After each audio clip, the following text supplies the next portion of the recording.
ഇനിയിപ്പോൾ നിങ്ങളെ ആഗ്രഹങ്ങൾ എന്തൊക്കെയാണ്? ഇനിയുണ്ട് വലിയ ആഗ്രഹങ്ങൾ ഒരുപാട്. നമ്മളെ മഹാത്മാവില്ലേ PKM സഖാഫി, അയാൾ ഇന്നലത്തെ ഒരു പോസ്റ്റ് ഉണ്ട്, അങ്ങോട്ട് ഒന്ന് വായിച്ചു കൊടുക്കുക. അതിന് നേരെ എതിരാഞ്ഞ് സംഭവിക്കാൻ പോണു.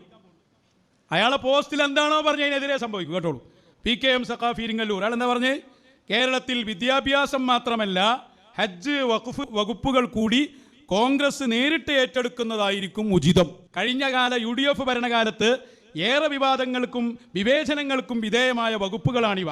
സുന്നി പ്രസ്ഥാനത്തിന് ഏറ്റവും കൂടുതൽ വിവേചനം നേരിടേണ്ടി വന്നതും അത് തെരഞ്ഞെടുപ്പുകളിൽ പ്രതിഫലിച്ചതും UDFന് 10 വർഷം ഭരണം നഷ്ടം നേരിട്ടതും ഇക്കാരണത്താൽ. ഔപ്പൻ്റെ അക്കൗണ്ടിലാണുള്ളത്.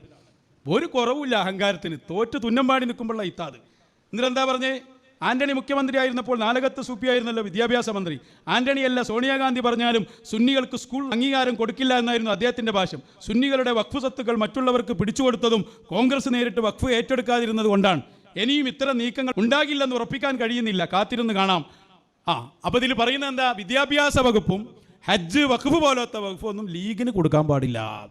ഇപ്പം അതിലും കാര്യം അഭിപ്രായം പറഞ്ഞിരിക്കുകയാണ്. നിങ്ങൾ പറഞ്ഞുകൊണ്ട് തന്നെ എന്തായാലും ലീഗിന് കിട്ടാനേ വഴിയുള്ളൂ. ലീഗിന്റെ മന്ത്രിമാരിലേക്ക് വന്നാൽ എൻ ഷംസുദ്ദീൻ വിദ്യാഭ്യാസ വകുപ്പ്, ന്യൂനപക്ഷ ക്ഷേമം, ഒപ്പം തന്നെ ഹജ്ജിന്റെ കാര്യങ്ങൾ നേരെ എതിരാഞ്ഞ് സംഭവിക്കാൻ പോണു. അയാളെ പോസ്റ്റിൽ എന്താണോ പറഞ്ഞ് അതിനെതിരെ സംഭവിക്കും, കേട്ടോളൂ.